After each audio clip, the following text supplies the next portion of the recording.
Welcome to your chemistry classroom.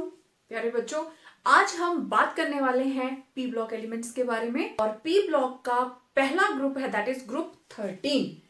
तो basically मैं पहले बात करूंगी ग्रुप 13 के बारे में। और आप जानते हो पी ब्लॉक के अंदर ग्रुप 13, 14, 15, 16, 17 एंड लास्ट में ग्रुप 18। तो देयर आर टोटल 6 ग्रुप्स।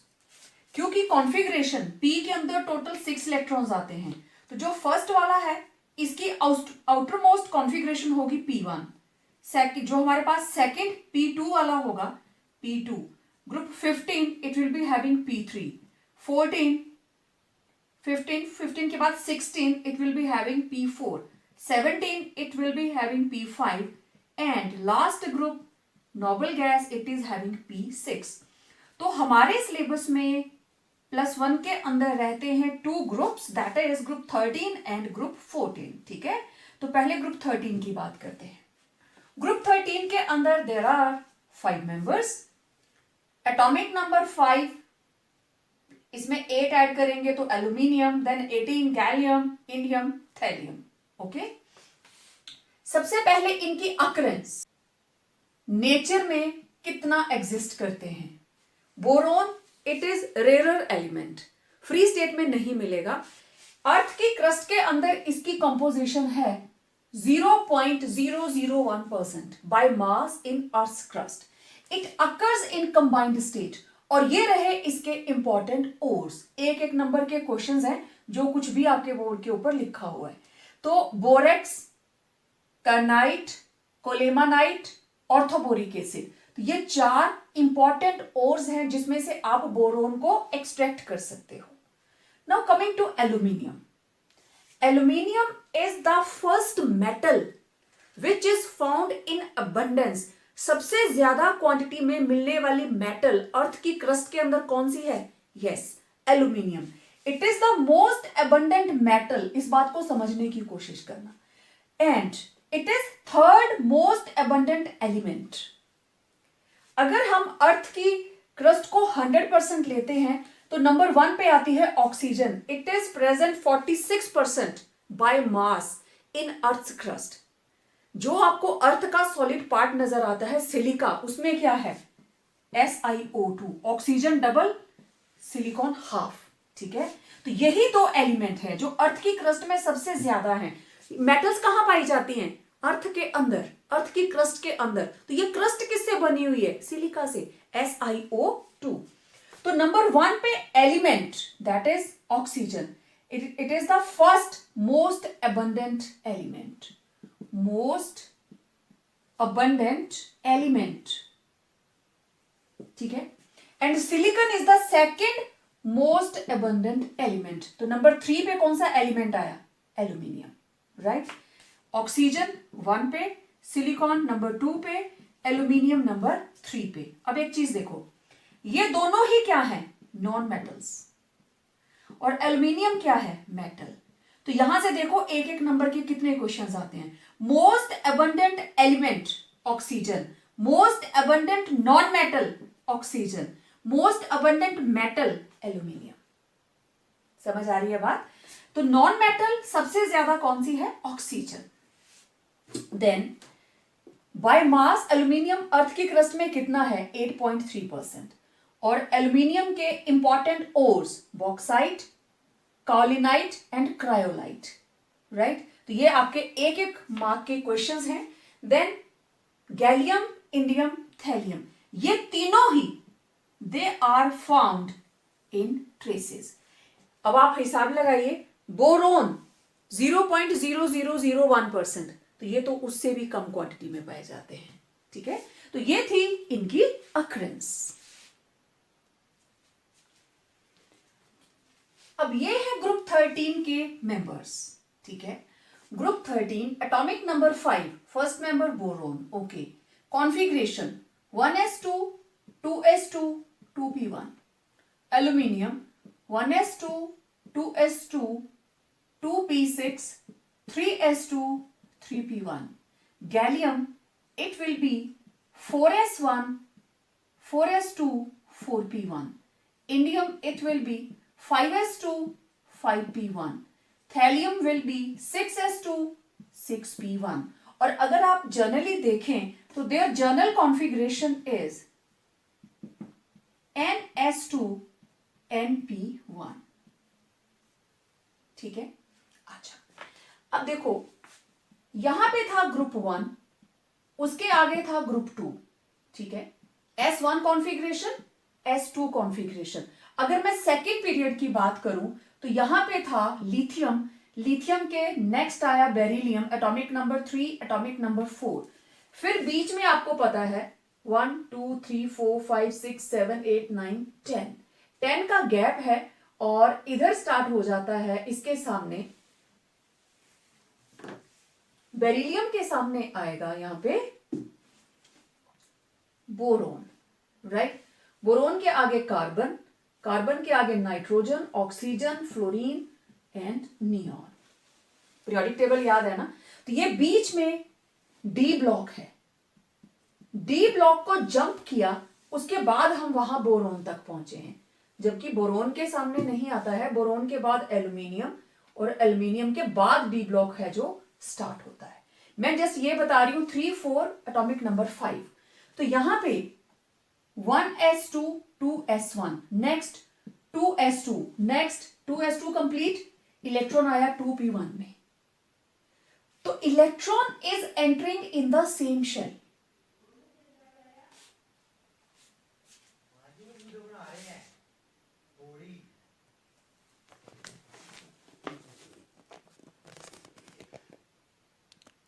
अब जरा देखिए, लेफ्ट में आप देख रहे हो ब्लू और रेड कलर में बेरिलियम का ग्रुप, ठीक है। और इधर ये आ गया हमारे पास boron family.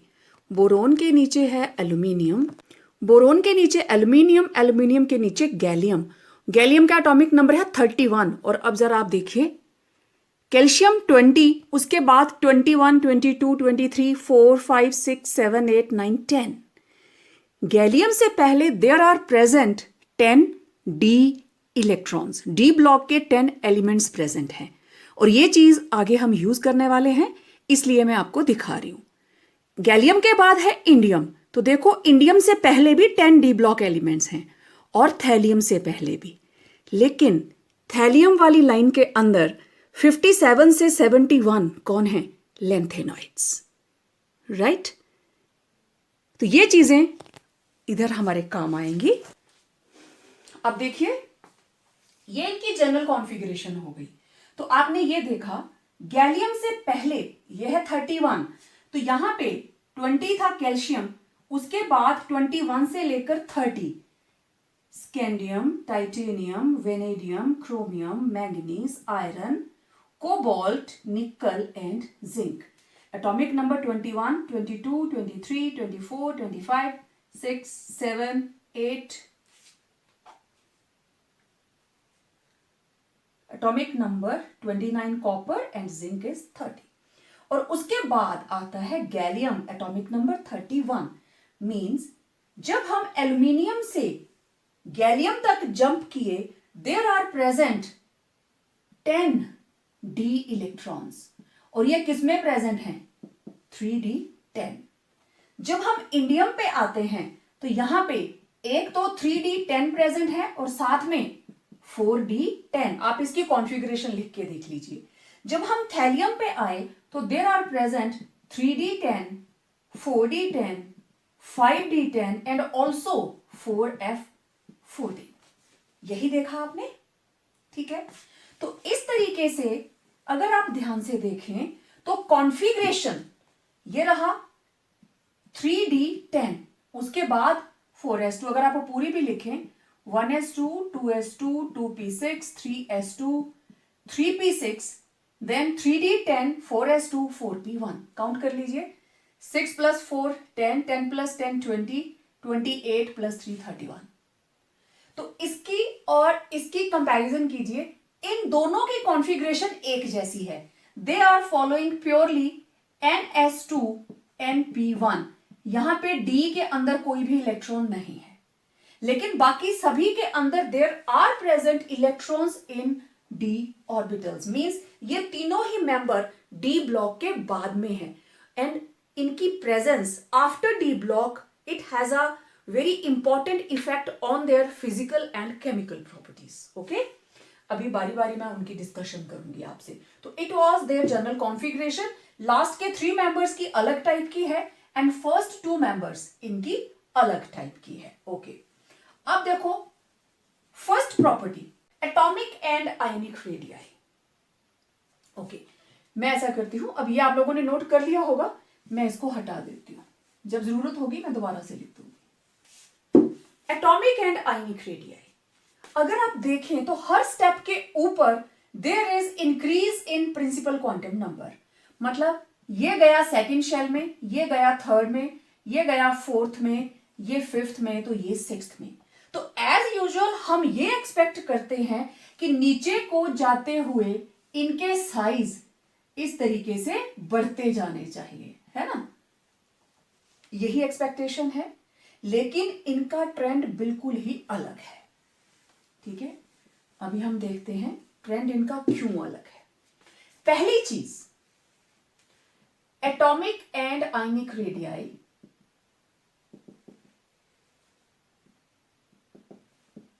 they are smaller than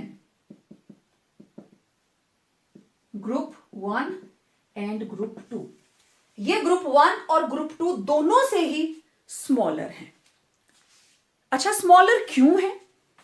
क्योंकि ये कहां प्रेजेंट है? राइट हैंड साइड में. ठीक है, as electron enters in the same shell, electrons किसमें ऐड हो रहे हैं? सेम शेल के अंदर. And electrons in same shell have no screening effect. Same shell के अंदर के इलेक्ट्रॉन का स्क्रीनिंग इफेक्ट नहीं होता. Have no screening effect. Therefore nuclear charge increases and hold of nucleus on outermost electrons increases. ठीक है, therefore size decreases along the period.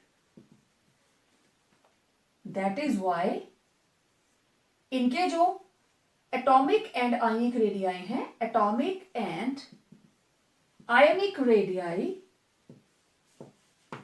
Of group 13 are smaller than group 1 and group 2. Clear? पहले question का answer हो गया कि इनके smaller होते हैं क्योंकि राइट हैंड साइड पे प्रेजेंट है and along the period size decrease करता है. क्यों करता है? Here is the reason. Down the group, अब इनका ये तो हो गया कि इनसे फर्स्ट सेकंड ग्रुप से हम इनका कंपैरिजन कर रहे हैं. ओके, अब डाउन द ग्रुप इनके एटॉमिक साइज को क्या होता है उसको बताने के लिए मैं इनके आयनिक रेडियाइज की वैल्यू लिख लेती हूं, एटॉमिक रेडियाइज की वैल्यू लिख लेती हूं. ठीक है, तो ये रहे इनके एटॉमिक रेडियाई. अब देखिए आपके सामने मैंने बोरोन का एटॉमिक रेडियाई और आयनिक रेडियाई, और ये कौन सा है? जब ये बाहर वाले तीनों इलेक्ट्रॉन्स दे देते हैं. ठीक है, बाहर वाले इलेक्ट्रॉन्स इन्होंने दे दिए, तब these are outermost electrons, सारे के सारे चले जाएंगे तो they will form M3 positive. Okay, अब जरा ट्रेंड देखिए, 85 से 143, 143 के बाद हो गया 135. मतलब यहां से यहां तक किया इंक्रीज, यहां से यहां तक किया डिक्रीज, और फिर उसके बाद फिर से क्या किया? इंक्रीज. मतलब बोरोन, एल्यूमिनियम, गैलियम, इंडियम और थैलियम. बोरोन का साइज बोरोन से एल्यूमिनियम का बड़ा है, लेकिन एल्यूमिनियम का साइज गैलियम से बड़ा है, इंडियम का गैलियम से बड़ा है और थैलियम का इंडियम से बड़ा है. जबकि ट्रेंड क्या होना चाहिए था कि बोरोन से एल्यूमिनियम सारे के सारे एरो ऐसे आने चाहिए थे, ऐसे आने चाहिए थे कि इनका साइज डाउन द ग्रुप बढ़ना चाहिए था. लेकिन देयर इज एनॉमलस ऑब्जर्वेशन. ठीक है, observation is this is the trend. मतलब एल्यूमिनियम हैज unexpectedly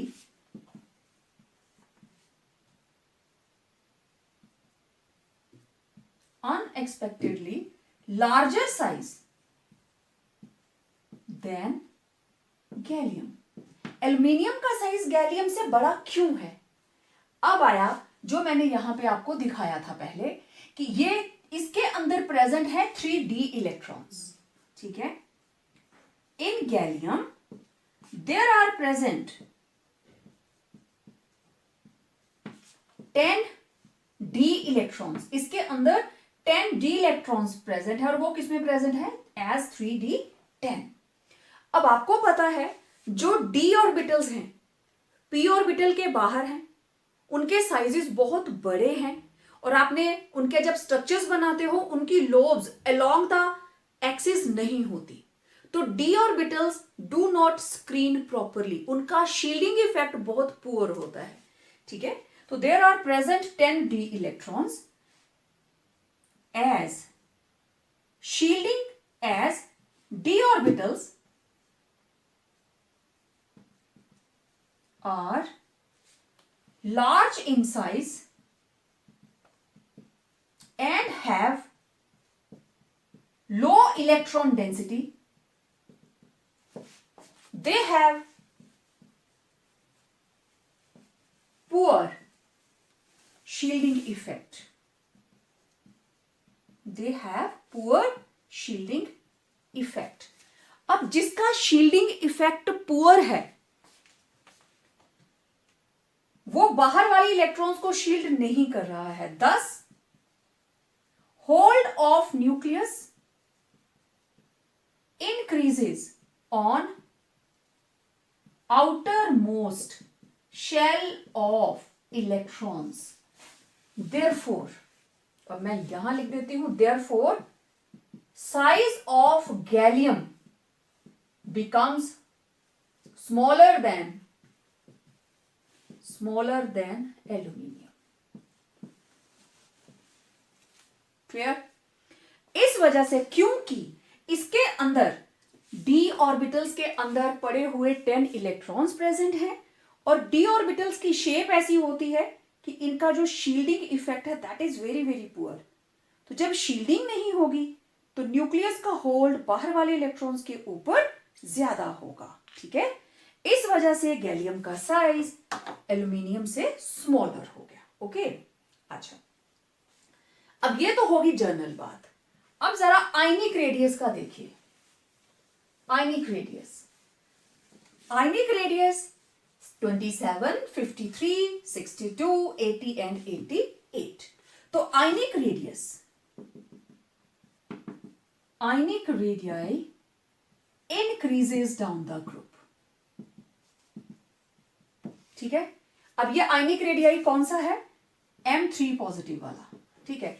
अगर आप ध्यान से देखें इनके पास NS2 NP1, अगर सिर्फ P वाला इलेक्ट्रॉन जाता है तो they will form M1 positive, और अगर ये दोनों चले जाते हैं SB और PB, अगर अकेला P वाला गया तो 1, और अगर S एंड P दोनों के इलेक्ट्रॉन्स चले जाते हैं they will form M3 positive. तो ये कौन सी कंडीशन है जिसमें दोनों इलेक्ट्रॉन्स चले गए हैं? M3 positive. और अगर आप इनका M1 पॉजिटिव के रेडियस देखो तो दैट इज 120, 40, 50, 120, 140, 150, ये दोनों ही नहीं है, this is M1 positive. Boron और एल्यूमिनियम का +1 कभी नहीं बनता, इसीलिए उनका आयनिक रेडियस भी नहीं है, लेकिन बाकी के मेंबर +3 ऑक्सीडेशन स्टेट दिखाते हैं। तो आयनिक रेडियाई के अंदर ये जो नीचे वाले मेंबर्स हैं ये +1 ऑक्सीडेशन स्टेट भी दिखाते हैं, जबकि ये वाले जो है ये +1 नहीं दिखाते, दे प्रेफरेबली शो +3 ऑक्सीडेशन स्टेट। तो उनका ट्रेंड भी सेम है, इंक्रीजेस डाउन द ग्रुप, दोनों का ही, ठीक है। तो आयनिक रेडियाई कोई भी हो, M3 positive and M1 positive, दोनों का ही डाउन द ग्रुप इंक्रीज कर रहा है, ठीक है। अब बात करेंगे हम आयोनाइजेशन एंथैल्पी की। अब देखिए आयोनाइजेशन एंथैल्पी, ये रहा ग्रुप 13 के मेंबर्स और ये है इनके atomic radii, it is in picometer, right, क्योंकि यहीं से हमें आइडिया मिलेगा इनकी आयोनाइजेशन एंथैल्पी का। तो जो ट्रेंड इनके एटॉमिक रेडियस का है वही ट्रेंड इसका है। आप देख लीजिए बोरोन की आयनाइजेशन एंथैल्पी एल्यूमिनियम से ज्यादा, गैलियम की एल्यूमिनियम से ज्यादा, देन गैलियम की इंडियम से ज्यादा और थैलियम की इंडियम से ज्यादा। जिस तरीके से उनका साइज है उसी तरीके से उनकी वैल्यूज होंगी। ठीक है, तो यहां से यहां अब आयनाइजेशन एंथैल्पी की मेन बात क्या है? Boron has highest value of ionisation enthalpy. बाकी मेंबर से इसकी आयनाइजेशन एंथैल्पी सबसे ज्यादा है। साइज को देख लीजिए, this is due to very very very small size, क्योंकि इसका साइज बहुत ही स्मॉल है। और आप चाहे फर्स्ट आयनाइजेशन एंथैल्पी देखें, सेकंड देखें या थर्ड देखें, ट्रेंड यही है। ठीक है, तो ionisation enthalpy decreases up to aluminium and then increases to gallium. ठीक है, as size of gallium is smaller than aluminium. क्योंकि गैलियम का साइज एल्यूमिनियम से छोटा है, इसलिए गैलियम की आयनाइजेशन एंथैल्पी एल्यूमिनियम से ज्यादा है। अब आगे देखो, साइज बड़ा हो गया तो इसकी आयनाइजेशन एंथैल्पी डिक्रीज होगी। थैलियम का साइज दोनों का ऑलमोस्ट सेम है, लेकिन उसकी आयनाइजेशन एंथैल्पी ज्यादा है। इसका भी देखिए, अब ये मैं फर्स्ट वाले की बात कर रही हूं। IE1 of thallium is greater than indium. Reason, thallium के अंदर कौन कौन प्रेजेंट है भाई? 3D10, 4D10, 5D10 and 4F14। जबकि इंडियम, यहां पे इंडियम के अंदर है 3D10 electron, 4D10 electrons and 5D10 electrons. Thallium के अंदर in additional there are present 4F electrons. और आपको पता है F electrons, F orbitals D से भी गई गुजरी होती हैं। D वाली तो डिफ्यूज्ड है, दीज आर फ्यूज्ड। ये बिल्कुल भी स्क्रीनिंग नहीं करती। स्क्रीनिंग तो नहीं की, लेकिन at the same time 14 unit nucleus का चार्ज तो बढ़ा ना। ठीक है, तो थैलियम का साइज बड़ा क्यों है? Due to the presence of 14 F electrons. किसमें प्रेजेंट है वो? 4F के अंदर। There is increase in nuclear charge, but F electrons 14, but 14 F electrons do not shield. Therefore, hold of nucleus increases on outermost electrons. Thus, ionization enthalpy of thallium becomes greater than indium. क्योंकि indium के अंदर सिर्फ D वाले हैं और इसके अंदर तो एफ भी आ गए। ठीक है, तो साइज बाहर वाली शेल के ऊपर बढ़ जाता है। अब इसके अंदर टोटल कितनी शेल्स हैं? 6। अभी देखना आप, तो ये रही first shell, second shell, third shell, fourth shell, fifth shell, और ये रही सिक्स्थ शेल। सिक्स्थ के अंदर टोटल 3 इलेक्ट्रॉन प्रेजेंट है, जबकि फिफ्थ के अंदर there are present 5D and 4F। ठीक है, वो अंदर है इलेक्ट्रॉन्स। तो टोटल 10, 1 2 3 4 5 6 7 8 9 10 11 12 13 14 15 16 17 18 तो ये हो गए। फिर उसके अंदर 4D 3D, तो सिर्फ यही शेल और उसके अंदर ये रहे 1 2 3 4 5 6 7 8 9 10, ये हो गए। नेक्स्ट वाले के भी 3D 1 2 3 4 5 6 7 8 9 10। तो ये जितने भी मैंने डॉट्स लगाए हैं, ये इस न्यूक्लियस की फोर्स को यहां तक पहुंचने से बिल्कुल भी रुकावट नहीं डालते, क्योंकि ये उनके रास्ते में आते ही नहीं। समझ रहे हो बात? ये उनके रास्ते में आते ही नहीं। इस केस में देयर आर प्रेजेंट 10 20 30 44 इलेक्ट्रॉन्स, और इधर कितने हैं? ओनली 30। तो आप बताइए 44 इलेक्ट्रॉन्स हैं जो शील्ड नहीं कर रहे, बट 44 यूनिट चार्ज तो बढ़ा, प्लस 44 है, तो प्लस 44 जिस न्यूक्लियस का चार्ज होगा वो तो बाहर वाले इलेक्ट्रॉन्स को इतना टाइटली पकड़ेगा कहीं जाने ही नहीं देगा, है ना। तो इस वजह से तो ये छोटे छोटे क्वेश्चंस हैं, एक एक नंबर के ही आते हैं, रीजनिंग भी बहुत जेन्युइन सी रहती है। तो it was ionisation enthalpy. Well, electronegativity, these are the values 2, 1.5, 1.6, 7 and 8। मतलब यहां से यहां तक it decreases, यहां से यहां increases, ठीक है। it decreases from boron to aluminium। आप कंपैरिजन दे सकते हैं कहां से, इनके एटॉमिक साइज से, क्योंकि एटॉमिक साइज क्या कर रहा है, यहां से यहां तक क्या कर रहा है, इंक्रीज, फिर यहां से यहां क्या किया, डिक्रीज, और फिर यहां से यहां क्या किया, इंक्रीज। तो उसी हिसाब से इनकी आयनाइजेशन एंथैल्पी को आप कंपैरिजन दे सकते हैं। लेकिन ट्रेंड क्या दिख रहा है कि यहां से यहां तो डिक्रीज किया, electronegativity decreases up to aluminium, up to aluminium due to increase in size, ठीक। दूसरी बात, it increases, electronegativity increases from, चलो मैं ऐसे लिखती हूं, electronegativity of gallium is greater than aluminium। Gallium की है 1.6, एल्यूमिनियम की है 1.5, जबकि होना क्या था, गैलियम एल्यूमिनियम के नीचे है तो साइज बड़ा होना चाहिए था और इलेक्ट्रोनेगेटिविटी कम होनी चाहिए थी, ठीक है।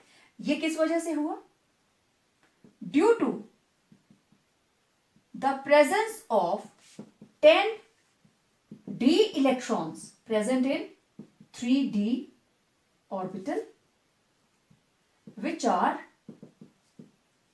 Poor shielder nuclear charge increases and hold of nucleus increases on outermost shell of electrons, therefore size decreases and electronegativity increases। तो ये इलेक्ट्रोनेगेटिविटी गैलियम की इससे ज्यादा, और उसके आगे का ट्रेंड, अब electronegativity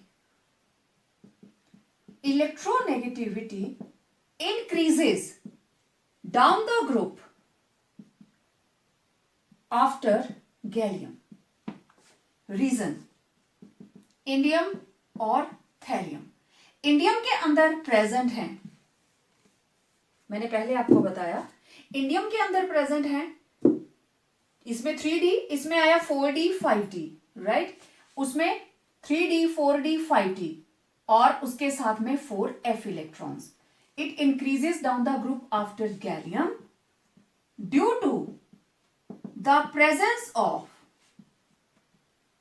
3d10 and 4d10 electrons in gallium and 3d10, 4d10, 5d10 and 4f14 in thallium। Size decreases as d and f orbitals are poor shielders and effect of increase in nuclear charge is more in thallium। Thallium के अंदर effect of increase in nuclear charge ज्यादा है in thallium, किसकी वजह से, due to 4f14 electrons. thus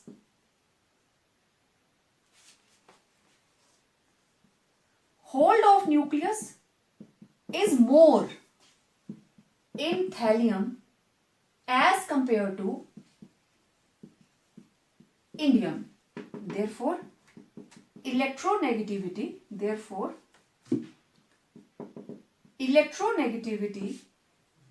increases down the group as gallium से ज्यादा indium की और इंडियम से ज्यादा थैलियम की वैल्यूज ऊपर लिखी है। ठीक है, तो ये हो गया हमारे पास इलेक्ट्रोनेगेटिविटी। देखो जितनी इलेक्ट्रोनेगेटिविटी ज्यादा हो रही है मींस इनकी क्लोज पैकिंग ज्यादा हो रही है। अब देखो density, it also decreases down the group as their size decrease down the group and due to smaller size they are closely packed and also atomic mass increases down the group, therefore their density increases. Boron and aluminium इनको बोला जाता है lighter metals, these are lighter elements. और बाकी के जो हैं gallium, indium, thallium, these are heavier elements. Small size, they are more closely packed and also atomic mass increases down the group, इसलिए इनकी डेंसिटी इंक्रीज कर जाती है। बोरोन और एल्यूमिनियम को बोलते हैं लाइटर एलिमेंट्स और बाकी के जो तीन है they are known as heavier elements. ठीक है, ये थी डेंसिटी। अब देखो इलेक्ट्रोपॉजिटिव कैरेक्टर। इलेक्ट्रोपॉजिटिव कैरेक्टर मतलब इलेक्ट्रॉन देने की टेंडेंसी। ठीक है,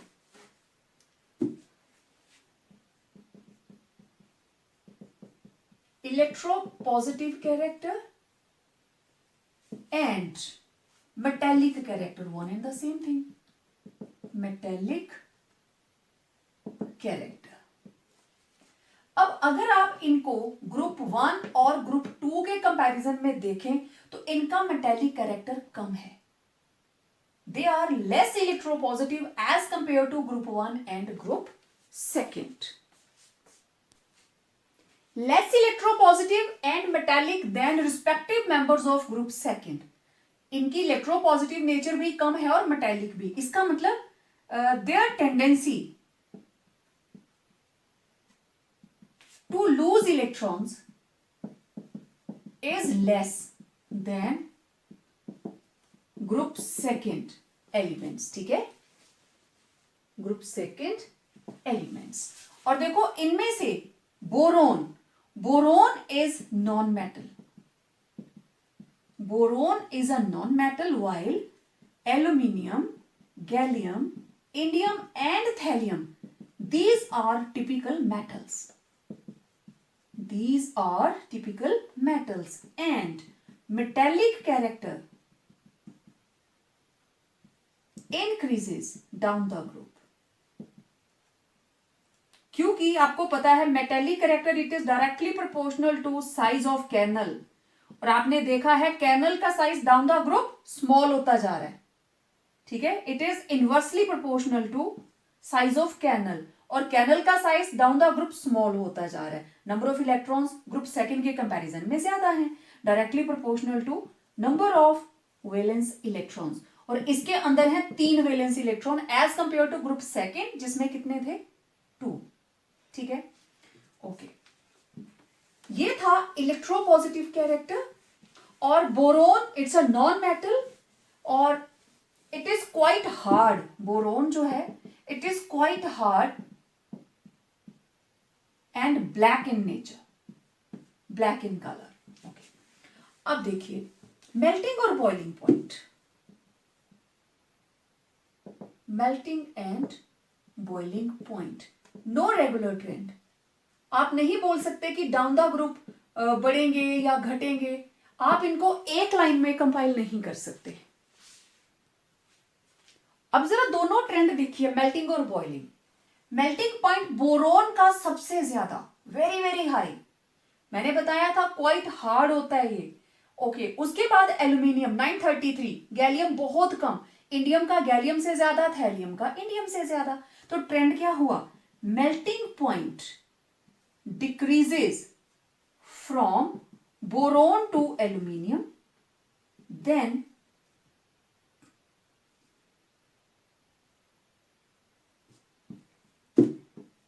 increases from aluminium to gallium. After that, melting point increases from gallium to thallium. यही आपको दिखाई दे रहा है ऊपर.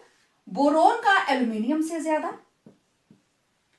एंड एल्यूमिनियम का गैलियम से ज्यादा, इंडियम का गैलियम से ज्यादा और थैलियम का इंडियम से ज्यादा. तो no regular trend, right. But in boiling point देखो 39, 23, 27, 26, 73, 23, 53 एंड 1730. तो boiling point boron greater than aluminium, then gallium, then indium, then thallium. Means ये है रेगुलर और decreases down the group. Boiling point decreases down the group. अच्छा, ये जो gallium है shiny silver type की ये मेटल रहती है, और इवन आप इसको अपनी हथेली पे रखोगे ना तो आपकी बॉडी का टेम्परेचर कितना होता है? 37 डिग्री सेल्सियस. रूम टेम्परेचर 303 का क्या मतलब हुआ? 273 प्लस 23 प्लस 26. तो सोचो आपकी बॉडी की हीट से ही गैलियम आपकी हथेली पे ही मेल्ट कर जाएगा, ये हाथ पे ही पिघल जाएगा. इसका मेल्टिंग पॉइंट इतना लो है. Clear? It melts in hand, melts on your hand. Body temperature ही काफी है इसको मेल्ट करने के लिए. ठीक है. Now we are left with only one property, that is oxidation state. देखिए, oxidation state in general they are having journal configuration NS2NP1, right? Boron के अंदर 2s2 2p1, 3s2 3p1, 4s2 4p1, 5s2 5p1, 6s2 6p1. तो this is the journal configuration. अगर electron जाता है सिर्फ p में से, दे will show +1 oxidation state, right. और अगर S वाले भी चले जाते हैं, P वाला तो गया ही गया, अगर ये दोनों से चले जाते हैं S and P, they will show +3 oxidation state. अब देखो, जब हम डाउन द ग्रुप मूव करते हैं, when we move down the group, क्योंकि एल्यूमिनियम से आगे, अब एल्यूमिनियम +1 क्यों नहीं दिखाता? गैलियम +1 भी दिखाता है, +3 भी दिखाता है. मतलब इसका एक टेंडेंसी ऐसी आती है, सिर्फ P का इलेक्ट्रॉन जाता है और 3 के अंदर S और P दोनों के जा रहे हैं. तो डाउन द ग्रुप इनकी +1 ऑक्सीडेशन स्टेट दिखाने की टेंडेंसी बढ़ जाती है. ठीक है. तो मैं क्या करूंगी, +1 को सर्कल दे देती हूं, +1 को हम स्टार लगा देते हैं कि it is the most common oxidation state of lower members. +3 नहीं दिखाएंगे, ये वाला अनस्टेबल है और ये वाला स्टेबल है. ठीक है. तो पहली कंडीशन तो ये है कि जैसे हम डाउन द ग्रुप मूव करते हैं, as we move down the group, ठीक है, ड्यू टू, अब कौन कौन प्रेजेंट है इसके अंदर? Poor shielding effect, due to poor shielding effect of D and F orbitals. D और F orbitals किस किस के अंदर है? गैलियम, इंडियम और थैलियम. ठीक है. किस में आई है ये? Gallium, indium and thallium. Due to poor shielding effect of D and F orbitals, effective nuclear charge, effective nuclear charge increases. Therefore, nucleus holds. अब देखो नजदीक कौन है? NS और NP. ज्यादा नजदीक कौन होता है, एस या P, penetration S. Nucleus holds S electrons more tightly. Nucleus जो है एस इलेक्ट्रॉन्स को और ज्यादा टाइटली होल्ड करके रखता है, holds S electrons more tightly towards itself. Therefore, NS electrons behave as stable noble gas. Behave as stable noble gas configuration. Right? ये tightly held हो जाएंगे. They will behave as stable noble gas configuration. Thus, only P electron, P में एक ही है ना, only p electron, और वो 1 है, will take part in chemical bonding. एक ही लेगा, therefore they will show +1 oxidation state. अब ये जो एस इलेक्ट्रॉन ने पार्टिसिपेट नहीं किया उसका एक पर्टिकुलर नाम है, and that is inert pair effect. अब देखो, एस इलेक्ट्रॉन्स को उसने टाइटली पकड़ लिया, ठीक है, due to the presence of d and f electrons. तो this trend of participation of only p electrons, सिर्फ पी इलेक्ट्रॉन्स पार्टिसिपेट कर रहे हैं, this is known as inert pair effect.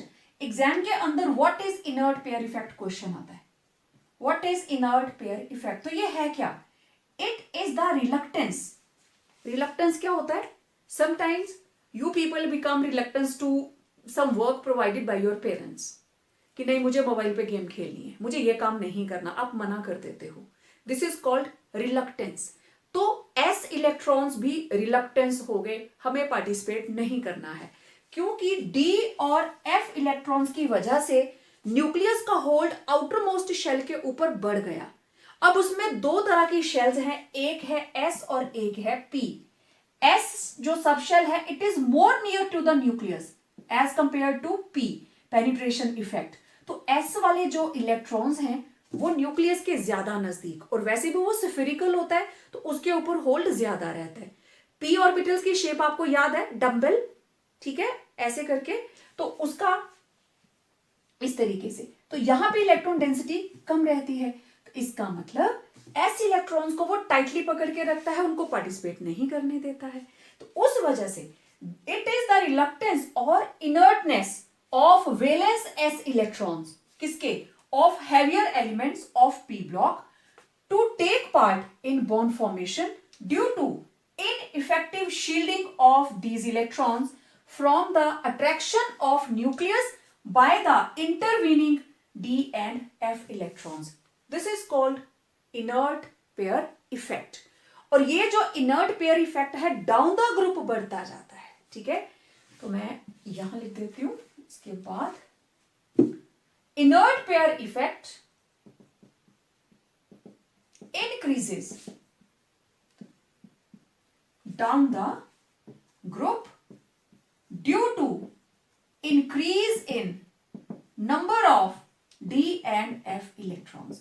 जितने D और F इलेक्ट्रॉन्स बढ़ते जाएंगे उतना ही इनर्ट पेयर इफेक्ट बढ़ता जाएगा। तो इंडियम से ज्यादा थैलियम में, मींस ये +1 ऑक्सीडेशन स्टेट ज्यादा दिखाते हैं एज कंपेयर टू +3, क्योंकि उसके लिए उनको S इलेक्ट्रॉन्स को भेजना पड़ेगा। So this is inert pair effect. Question आता है, thallium chloride is more stable than thallium trichloride, why? देखो, 1 मार्क आंसर लिखना हो तो you can write due to inert pair effect, ठीक है। तो पूरी डेफिनेशन आपको लर्न नहीं हो रही है, आप उसको शॉर्ट में भी लिख सकते हो। आप यहां पे लिख सकते हो this is due to inert pair effect, इसका answer due to inert pair effect, that is reluctance of NS electrons to take part in chemical bonding. thallium chloride is more stable than thallium trichloride. समझ आ गई? तो इस तरीके से shortcut नहीं मारना कि आप 2 वर्ड लिख के खत्म कर दें, इसको कंप्लीट करना है. अब देखिए question. First ionisation enthalpy of beryllium is greater than first ionisation enthalpy of boron. Why? जबकि बेरिलियम यहां पे है और बोरोन यहां पे. Atomic number 4, atomic number 5. It is in p block, it is s block, group second. तो इसकी है 890 और इसकी है 800, जबकि साइज बोरोन का स्मॉल है ना? ऐसा क्यों? इन स्पाइट ऑफ, क्वेश्चन ऐसे भी आ सकता है, in spite of smaller size of boron, first ionization enthalpy of boron is less than first ionization enthalpy of beryllium. Why? Question ऐसे भी आ सकता है. ठीक है, नोटेड? क्वेश्चन नोट कर लिया सबने? ओके. अब रीजन देखिए. बेरिलियम एटॉमिक नंबर 4, 5 और ये रही इनकी practical values. Right down their electronic configuration. This is 1s2 2s2 और इधर 1s2 2s2 2p1. इसमें भी सेकंड शेल में इलेक्ट्रॉन, उसमें भी सेकंड शेल में. ठीक है. Outermost electron is in second shell of both. कौन कौन? Beryllium and boron. दोनों की ही सेकंड शेल के अंदर है. But electronic configuration of beryllium is fully filled. ठीक है, is more symmetrical, therefore stable as compared to boron, which has unsymmetrical configuration. Moreover, from beryllium, in beryllium, electron is to be removed from 2s as compared to be removed from 2s, which is more penetrated, more near to the nucleus as compared to 2p in boron. 2s nucleus के नजदीक है as compare to 2p. Therefore lesser energy is required to remove electron from p subshell और orbit, from p subshell. ठीक है. Therefore, IE1 of beryllium is greater than IE1 of boron. ठीक है. Outer most shell दोनों की ही second है. Outermost electron is in second shell of both beryllium and boron, but electronic configuration of beryllium is more symmetrical, that is stable as compared to boron, which has unsymmetrical configuration. Moreover, in beryllium, electron has to be removed from 2s, which is more penetrated, more near to the nucleus as compared to 2p in boron. तो इस case में nucleus का hold ज्यादा होगा, तो electron को हटाने के लिए ज्यादा एनर्जी लगानी पड़ेगी एज कंपेयर टू बोरोन. तो आप अपनी मर्जी से भी 1-2 लाइन इसके अंदर ऐड कर सकते हैं. ठीक है, मैं यहां ऐड कर देती हूं. Lesser energy is required to remove electron from p subshell, while more energy is required to remove electron from 2s orbital, 2s subshell. ठीक है. फिर आंसर में क्या आ जाएगा, therefore IE1 of beryllium is greater than IE1 of boron, right. तो इस तरह से छोटे छोटे क्वेश्चंस, रीजनिंग क्वेश्चंस आते हैं। Don't get confuse. जो पीरियोडिक प्रॉपर्टीज आपने 4th चैप्टर के अंदर पढ़ी हैं, बस उनके ऊपर थोड़ा सा फोकस रखना है। नहीं याद आ रही हैं तो आप एक बार वो प्लेलिस्ट देख लीजिए। तो जो भी क्वेश्चन आए ध्यान से सोचिए कि ये पीरियोडिक प्रॉपर्टी किसके साथ रिलेटेड रहती है, तो उसी कंसेप्ट को लगा के आपको आंसर करना है। आज के वीडियो में इतना ही। बात करेंगे बोरोन फैमिली की केमिकल प्रॉपर्टीज और उसके कुछ इंपॉर्टेंट कंपाउंड्स के बारे में in the upcoming video. So stay tune for our upcoming video. Till then, stay home, stay safe, and yes, complete your notes.